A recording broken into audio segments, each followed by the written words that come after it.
Hello friends, welcome to my channel. आज का update बहुत ही ज़रूरी और अर्जेंट है। ये सीबीएसई एफिलिएटेड स्कूल्स के प्रिंसिपल्स, एडमिनिस्ट्रेटर्स और टीचर्स के लिए है।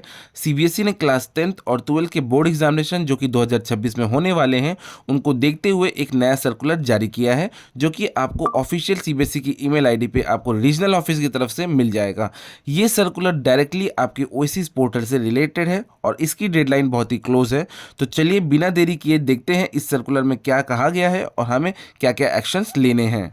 चैनल पे अगर आप फर्स्ट टाइम आए तो please like and subscribe to my channel, ताकि हम फर्दर भी ऐसे कंटेंट्स ला सकें। तो वीडियो को एंड तक देखिएगा ताकि कोई भी कंफ्यूजन ना रहे। तो सबसे पहले मैं आपको कंटेक्स्ट दे देता हूं। बोर्ड एग्जामिनेशन 17 फरवरी 2026 से शुरू होने जा रहे हैं, इसलिए सीबीएसई के रीजनल ऑफिसेज के अंडर आने वाले सभी सीबीएसई एफिलिएटेड स्कूल्स को ये ईमेल भेजा जा रहा है। तो सबसे पहले बात कर लेते हैं मेन पॉइंट के बारे में। मींस आपको अपने स्कूल का टीचर्स डेटा ओएसिस पोर्टल पर तुरंत वेरीफाई और अपडेट करना होगा, क्योंकि ये डेटा एग्ज़ाम कंडक्ट करने और रिजल्ट प्रोसेसिंग के लिए बहुत ही वाइटल होते हैं। अब बात कर लेते हैं पॉइंट नंबर 1, जैसा कि आप स्क्रीन पे भी देख पा रहे होंगे, correct updation of existing oasis data, यानी कि एग्जिस्टिंग डेटा को सही करो। तो फ्रेंड्स, ये सबसे इंपॉर्टेंट स्टेप है। आपको अपने एग्जिस्टिंग टीचर्स के डेटा में हर एक फील्ड को केयरफुली चेक और वेरीफाई करना होगा। कुछ डिटेल्स पर स्पेशल फोकस देने को कहा गया है सीबीएसई के एंड से, जैसे कि नाम बिल्कुल ऑफिशियली रिकॉर्ड्स के अकॉर्डिंग होना चाहिए। डेजिग्नेशन की बात की जाए तो उनकी सही पोजीशन ही डालिए, जैसे कि कोई टीचर अगर पीआरटी है तो पीआरटी डालिए, टीजीटी है तो टीजीटी, पीजीटी है तो पीजीटी, ठीक है। देन मोबाइल नंबर और ईमेल आईडी, ये कम्युनिकेशंस के लिए ज़रूरी होता है, इन्हें डबल चेक करके अपडेट कर दीजिएगा। सब्जेक्ट कोड की बात की जाए तो क्लास 10th और 12th के लिए ये सबसे क्रिटिकल होते हैं। टीचर्स जो सब्जेक्ट्स बोर्ड क्लासेस यानी कि क्लास 10th और 12th में पढ़ा रहे हैं, उनके सब्जेक्ट को सही होने चाहिए, वरना कोई भी इवैल्यूएशन ड्यूटीज़ किसी और को दे दी जाएगी, बाद में वो चीज़ें दिक्कत करती हैं। टीचिंग एक्सपीरियंस की बात की जाए तो कितने सालों का एक्सपीरियंस है वो ईयर्स में डालना ज़रूरी होता है।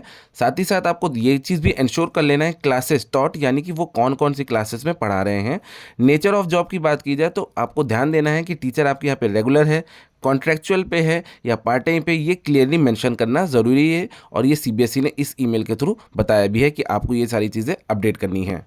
अब बात करते हैं point number 2, deletion of records of teachers who have left the school, यानी कि जो भी स्कूल से लेफ्ट कर चुके हैं, लेफ्ट टीचर्स को आप डिलीट करो अपने यहाँ से। आपको अपने ओएसिस डेटा को क्लीन रखना है। अगर कोई टीचर रिज़ाइन कर चुका है या आपके स्कूल में सर्विस नहीं दे रहा है तो उनका रिकॉर्ड तुरंत ओएसिस पोर्टल से डिलीट कर देना है। आपको कोई भी गलत रिकॉर्ड्स पोर्टल पर नहीं रहना चाहिए। अब बात कर लेते हैं point number 3, addition of newly joint teachers के बारे में। तो नए टीचर्स को ऐड करो। अगर आपके स्कूल में कोई नया टीचर ज्वाइन हुआ है और उनकी डिटेल्स अभी तक ओएसिस में एंटर नहीं हुई है, तो प्लीज़ उनका प्रोफाइल कंप्लीट करिए, यानी कि उनकी डिटेल्स को तुरंतली ऐड ऑन करिए।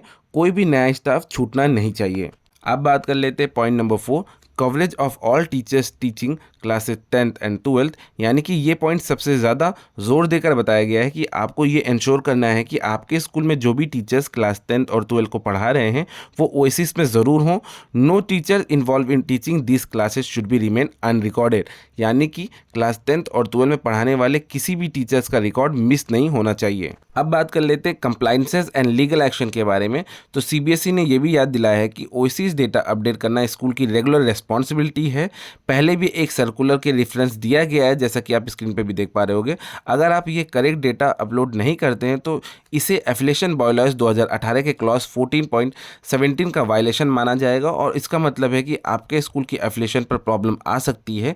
इसलिए ये स्कूल की रिस्पॉन्सिबिलिटी है कि डेटा बिल्कुल एक्यूरेट हो और करेक्ट हो। अब सबसे ज़रूरी बात की जाए तो वो है डेडलाइन। आपको ये पूरा वेरिफिकेशन और अपडेशन प्रोसेस कंप्लीट करना है लेटेस्ट बाई 28 नवंबर 2025 फ्राइडे तक में, और टाइम है शाम 5 बजे तक का। सर्कुलर में साफ लिखा है कि विदाउट फेल, इसलिए 1 मिनट की भी देरी मत करिएगा। तो फ्रेंड्स, अगर आपका भी स्कूल लखनऊ रीजनल ऑफिस के अंडर आते हैं तो तुरंत अपने ओएसिस पोर्टल को चेक कीजिएगा और डेटा को अपडेट कर दीजिए। डेडलाइन है 28 नवंबर 2025 शाम 5 बजे तक। इस वीडियो को ज़्यादा से ज़्यादा प्रिंसिपल्स, एडमिनिस्ट्रेटर्स और टीचर्स के साथ में शेयर करें। एक गलत एंट्री स्कूल के लिए बड़ी प्रॉब्लम क्रिएट कर सकती है। वीडियो अच्छा लगा हो तो लाइक करें, चैनल को सब्सक्राइब करें और नोटिफिकेशन बेल दबाना ना भूलें। मिलते हैं नेक्स्ट वीडियो में। Thanks for watching.